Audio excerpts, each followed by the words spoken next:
Hello. Today we'll talk about two very interesting architects, an Italian architect, Leonardo Ricci, and a French architect, Jean Renaudie. I will start the presentations with the one on Leonardo Ricci, who was born in 1918 and died in 1994. So Leonardo Ricci was born on June 8th and died on September 29th, was an Italian architect. Born in Rome, or according to other sources, in Florence. He obtained his classical high school diploma in 1936 at the Liceo Michelangelo in Florence, and then enrolled in the Faculty of Architecture of the same city, meaning in Florence, where he graduated in 1941. After having had him as a pupil, Giovanni Michelucci, a remarkable architect, hired him as his assistant. He remained in the Michelucci studio until 1946. In addition to practicing as an architect, he also became a professor of architectural composition, also teaching in the United States. He was awarded the gold medal at the 1957 Milan Triennial or Triennale. This was the man. And he does look like an homme revolte, an intense man, a rebel almost, and his architecture and his art too, I think, deserve attention. Unfortunately, this picture is not very clear. The resolution is not great. Some drawings by Leonardo Ricci. As I said, he also painted, and we are going to see a few paintings by him. This is a study for a project which we are going to see later.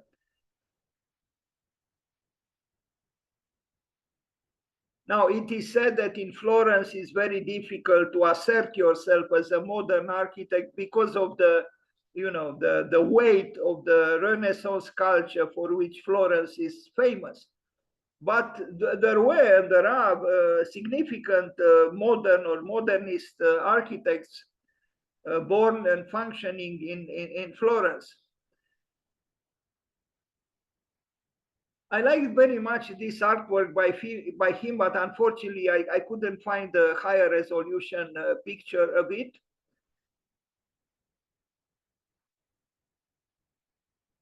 Another painting by him, Leonardo Ricci, another one. And yes, I think architects, if they have an attraction for painting, should paint also. Le Corbusier did it too. It's good not to forget that architecture is connected with other arts, painting or sculpture in particular. Anyway, these are just some graphic works. In this case, an architectural drawing. A book was published, Architecture as a Living Act, because Leonardo Ricci, he himself used these words, architecture as a living act, and he even protested against Le Corbusier. He accused Le Corbusier of making l'unité d'habitation, some kind of a hotel, and betraying, what a home is supposed to be. Now we start the trip through his built works with this ecumenical center in Prague from 1946. Unfortunately, some of the texts that I show on this PowerPoint presentation are in Italian, meaning the names of the works, the titles of the works.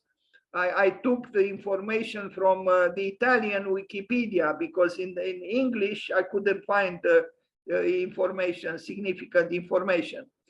So this was from 1946. So he was born in 1918. So he was 28 years old when he built this work. It's not yet, revolutionary, so to speak, but I think it shows coherence and a sense of modernity that is not indifferent to the usage of some organic materials like stone, for example. it's still an architecture that is affected in a way paradoxically by rationalism. I say paradoxically because you would expect Italians to be highly emotional and in a way, having nothing to do with what we call rationalism or neo-rationalism. But the truth is, Italy did have a significant movement in architecture called just that, neo-rationalism. This is the model of the work from 1946, Leonardo Ricci. Again, I like the fact that he enjoys working with stone, and this is not something that happened very, very often in modern architecture.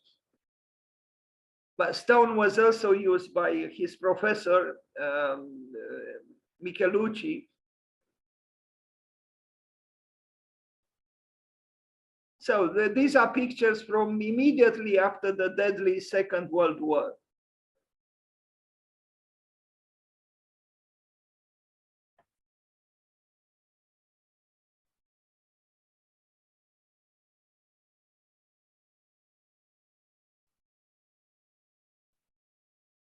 Old flower market. Now, unfortunately, I only have 3 pictures here and not great quality, but this is a very important work, and I blame myself for having no time to amplify the presentation of this important work. I did present it in detail when I talked about Leonardo Savioli, another important architect connected with Florence.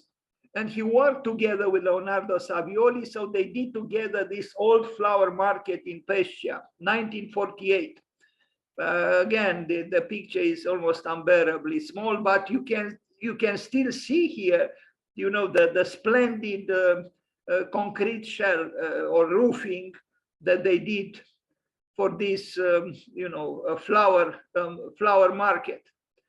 Again, this is a deficiency of this presentation. I had another one, but I couldn't find it, where this particular work was more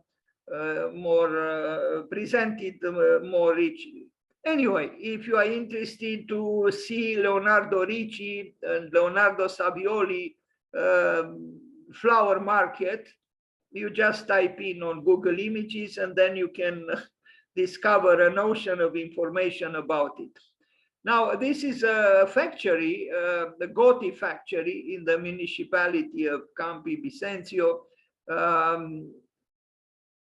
It's a factory, but I still think it's architecture. It's not, it's a humanized building for a production facility. And the structure has some aesthetical qualities. It's not, just an indifferent structure to aesthetical matters.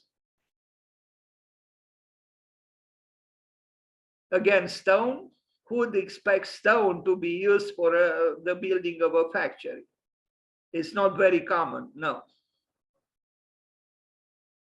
A house, Casa Balmain, I don't know if I pronounce well, Marciana, on the Elba Island. A very provocative house. I mean, just look at this. Is it a structural thing? What is it? It's like a unicorn's horn. It's very intriguing.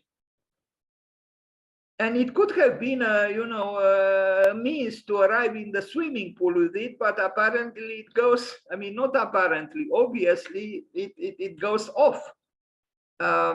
Whatever it is, and I didn't study it carefully enough, aesthetically is very, very, striking and provocative.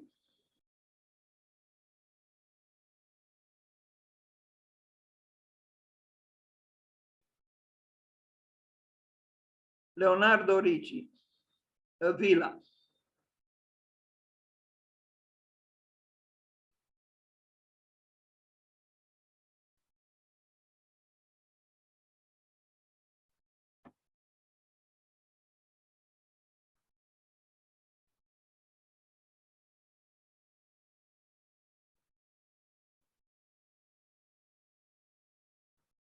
Villaggio Monterinaldi, vicino a Firenze, I will only show now the studio, his own house, the house of Leonardo Ricci, which is a very, in my opinion, a very good example of what his architecture is. We see here also, on the second floor, we see an artwork by him. Again, the employment of stone.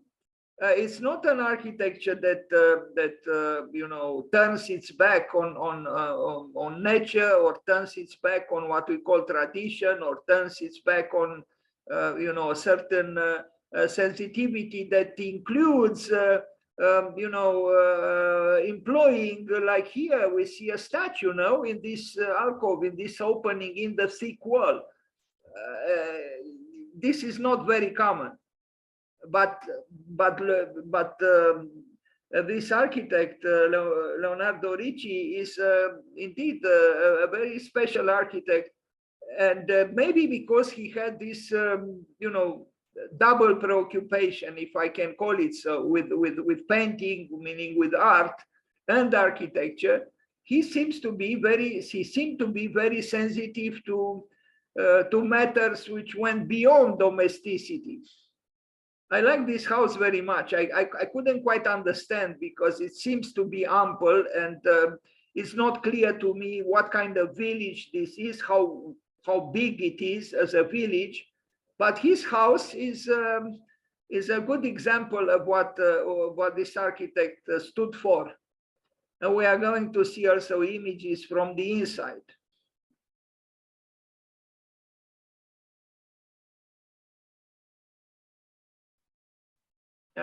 Here we have a section, we have a plan, but again, the clarity is not great, and they are a little bit mysterious, not being very, very, descriptive. But they do generate a feeling of, of what this house might be, technically speaking, in terms of section and plan.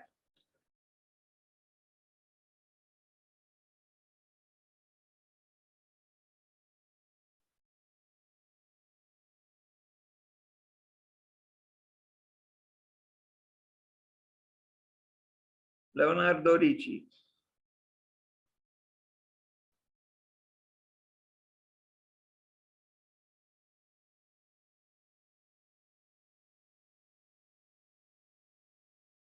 Now, again, the orthodox functionalist would say this stair that goes up, it could be a little bit dangerous. It doesn't have a handrail. It doesn't, but, one is expected to be careful. Plus, if one, God forbid, falls, doesn't fall from an incredible height. The stair is also kind of a sculptural element within the living spaces. But we see here that the stair starts from the kitchen, or, the space is open. I like the treatment of the pavement within the house. And also the stair has a double function. It goes up, but also it helps you arrive at books that are on shelves up there. And even the bicycle, as you can see, is placed on the top shelf.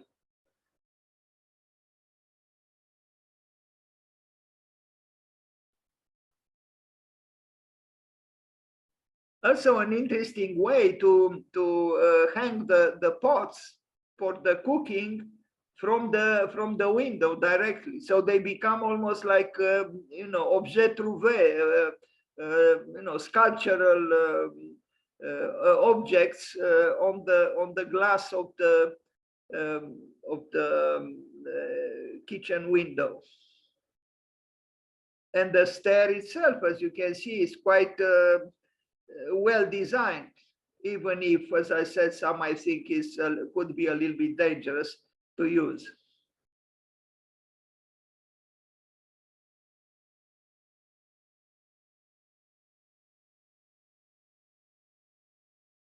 Stained glass windows, modern stained glass windows. Who does something like this these days? Not many people.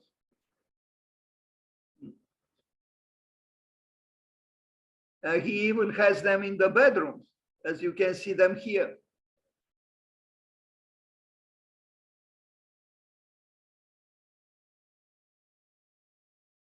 Leonardo Ricci.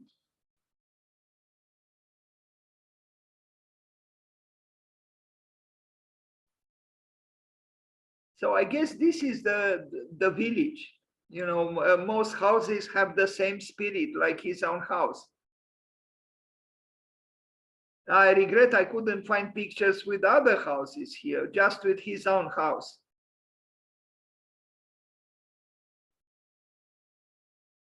His studio in his own house and his artworks, the paintings, the architect's office.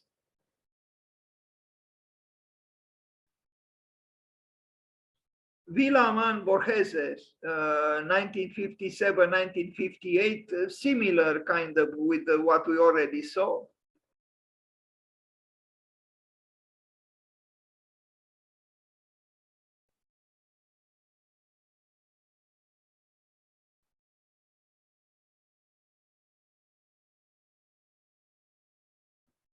And here he was when he was a little bit more so-called mature, elegant, as most Italian men are, with the exception of Renzo Piano, who is probably the worst dressed architect in the world.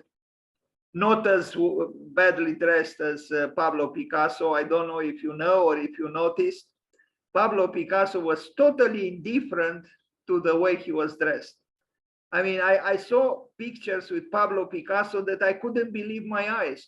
I mean, you know, a great painter like Pablo Picasso, a master of color, being dressed so horribly. You know, I read that he received clothing from famous designers who were very happy to donate, not that he couldn't buy them. He was a rich man, but, you know, he received, you know, samples of great clothes from the most famous designers who would have been happy if the great painter was using them, and he would just throw them on him without any kind of consideration for color, design, or whatever. Check him out, Pablo Picasso, the worst dressed man in the world, not painter. I'm joking a little bit, but not completely. Another villa by Leonardo Ricci. He was fond sometimes of whiteness, but you see here the astuteness, the will of these slabs to attack, you know, if not the sky, then the nature in its proximity. It's an, you know, this is the aesthetic of modernism. Complesso residenziale di Sorgane, no pictures, edificio La Torre del complesso di Sorgane. Here he collaborated again with the architect who they were together for that flower shop or market, the flowers market.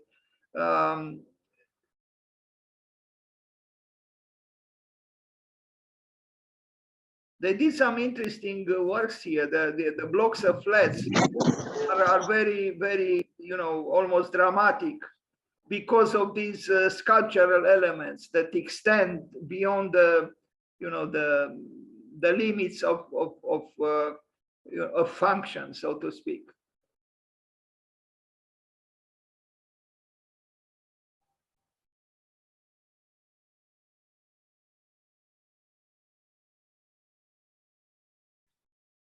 Now this is, I only have a few pictures here, but the same kind of architecture, maybe, you know, not bringing anything new. We know that he liked to combine, you know, elements of an architecture that was practiced also in the United States, even for by, let's say, Richard Neutra, but because of the way he used the verticality of these pieces in stone, his architecture is different, and also the connection with the earth, and also with the culture Tuscany, you know, the culture of Florence and around Florence. It's a different context. But some of his buildings seen from above are so smooth and glittering and, you know, white, like here. The level of abstraction of the roof in this building is incredible. You know, I actually don't know how it can be kept this way because of the elements. Underneath, there is a home with its problems, its troubles, its darkness, its shadows, its light. But the roof is like a spaceship ready to fly. And very thin, probably concrete, very, very thin. And then underneath this fortress-like wall made of stone. Very interesting. I mean, if we look at this building as it is in this picture, we'll say this is a building built in the 21st century, you know, if not by, well, it's not quite Zaha Hadid, but it has a certain fluidity and the perfect whiteness. And, you know, the aesthetics seem to belong to our time, not to his time. Church, but here I couldn't find, I guess it was destroyed and it was in the process of being, you know, brought back to life. Chiesa Valdese di Pachino. I found this picture, it's the only picture I found, and I was very curious, being a church, but I only found models like here, and another, there were other pictures of the model, and I understood it was in the process of reconstruction. Maybe it was destroyed during the war, or when was it built? No, it couldn't have been because it was built in 1964. I don't know what happened to this church. Sorry, I don't have other pictures. Now, this is a very interesting work, and I was amazed when I discovered the picture of this cemetery. It is a cemetery, but for me, it's a very life-asserting cemetery. Well, not so much. I'm not so impressed by this pyramid. You know, maybe this pyramid is a little bit, you know, provocative towards what we call death, because even the Egyptian pyramids erode in time. And I find it a little bit, you know, too assertive in relation with what death is, because it is a cemetery. But look at this. You know, it's a most unusual cemetery. You wouldn't expect this kind of architecture in a cemetery. Leonardo Ricci. I regret here I don't have a better resolution picture, but we see a very vigorous concrete work, very sculptural. And being vigorous, it means it's you know, life asserting. There is no nostalgia here. There is no, you know, cultural melancholia like in the Brion Cemetery by Carlos Scarpa, or there is no, you know, even pessimism like in the cemetery Igualada by Carmen Pinos and Eric Miralles. Here we see an assertive architect expressing sculpturally, you know, life, I would say, not death. Very interesting work. Look at this. Again, who would say that this is a cemetery? But yeah, if you see some, you know, graves at the bottom, but the buildings above, what do they have to do with our expectations relating the work to, you know, to death? No, I was actually very impressed when I saw this work, because yes, maybe a good way to handle or to deal with the afterlife, or with you know, the limits of life, is through creativity.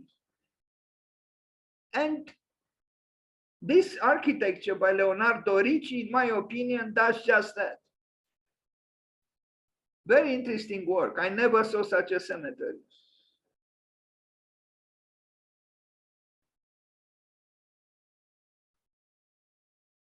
Because instead of being the city of the dead, it's actually the city of the living. Even seen from above, and you see the whole complex. You know, who would think that this is a cemetery? I didn't.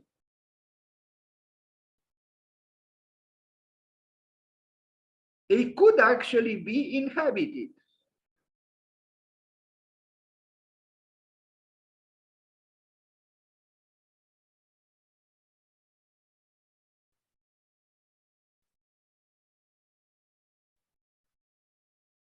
So it pays to be sculptural in your architecture.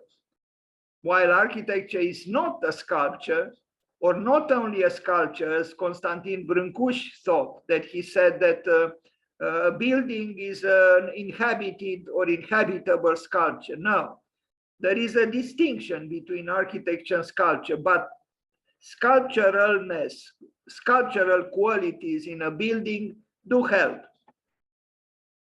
The building becomes more attractive, more inciting, more interesting if it is animated by a sculptural spirit.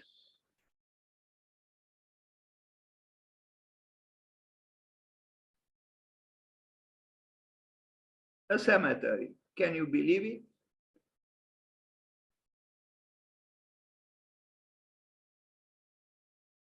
Another villa, 1977, 98, 1980,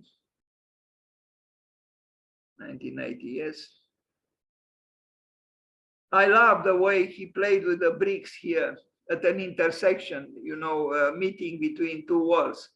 And I'm reminded of a fragment of a book by Salinger, an important North American writer, who in one of his writings said, what does a wall say to another wall? And he answered, I'll meet you at the corner. And indeed, when you have two walls, well, of course, if they move towards each other, they will meet at the corner. And here, the corner is an architectural event. And it's actually very logical in a way what he did, but it's also interesting, you know, from a creative point of view. And it's as I said, it's an architectural event. Just this corner where two walls, brick walls meet. Bricks do allow you to be, you know, to weave with them. And that's what we look at here. So he worked well with bricks too, not only with stones.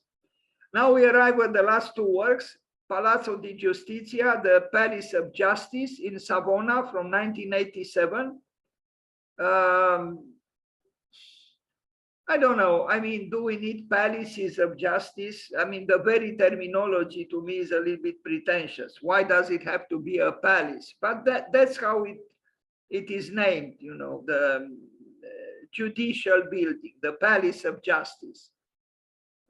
Here we see again his liking of, you know, triangles and, you know, monumental pyramid-like structures. He built also the one in Florence, and that's how we end the presentation.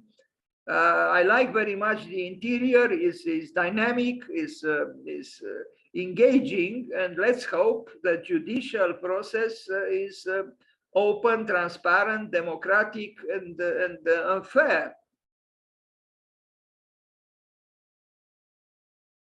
Leonardo Ricci, the Palace of Justice in this town, and after it we'll see the Palace of Justice in Florence, which was built after he died. Here is another picture of him.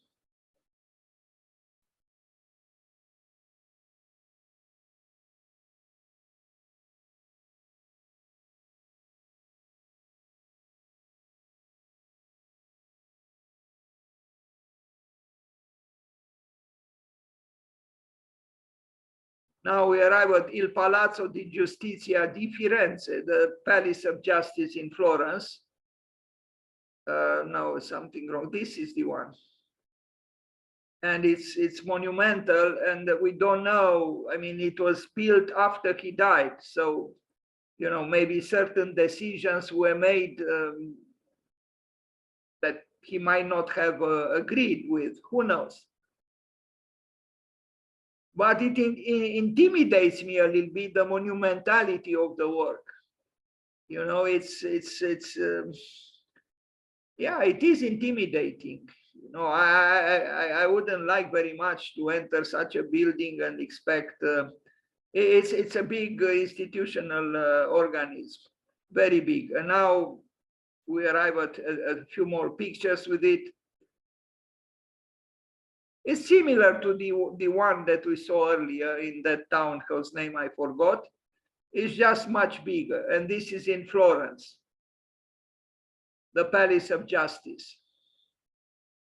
Now, the problem with justice is that it could be demagogical and just, you know, wishful thinking. Let's hope that this is not the case, but we know that lawyers could defend even the criminal if they are paid well. So what I want to say is that the triangle, the angle at the top, which is so piercing the sky in a way, it's maybe a little bit too ambitious from my point of view. But this is the Palace of Justice in Florence that Leonardo Ricci built. And these buildings become bigger and bigger. Renzo Piano, since I mentioned him already, built one recently in Paris, which is, you know, totally out of scale with the city. It's immense. It's a mega building, the Palace of Justice in Paris, built by Renzo Piano and Associates. And here too, you know, we know Florence. We know about Florence. Well, this building seems to dominate even the Duomo, no? The great work by Filippo Brunelleschi. I don't know how close it is to the center of Florence. I hope it's not very close. Okay, and now we go to the second architect we'll talk about today. But before we do so, let's have a short discussion, if you don't mind.